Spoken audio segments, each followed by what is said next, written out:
بسم اللہ الرحمن الرحیم۔ شروع اللہ کے نام سے جو نہایت مہربان اور رحم کرنے والا ہے۔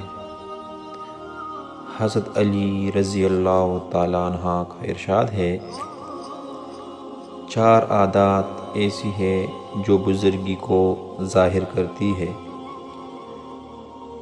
غصے کو پی جانا، سخاوت کرنا، لوگوں کی خطاؤں پر درگزر کرنا اور بردباری اختیار کرنا۔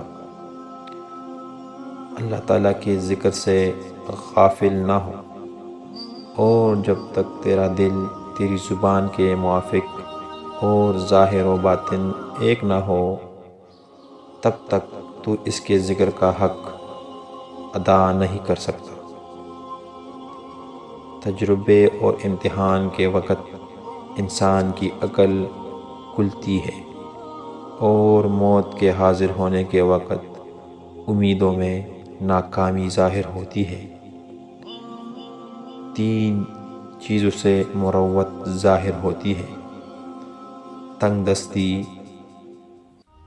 دستی کی حالت میں خرچ کرنا، ذلت اور رسوائی کے بغیر بردباری اختیار کرنا، سوال سے خود کو محفوظ رکھنا۔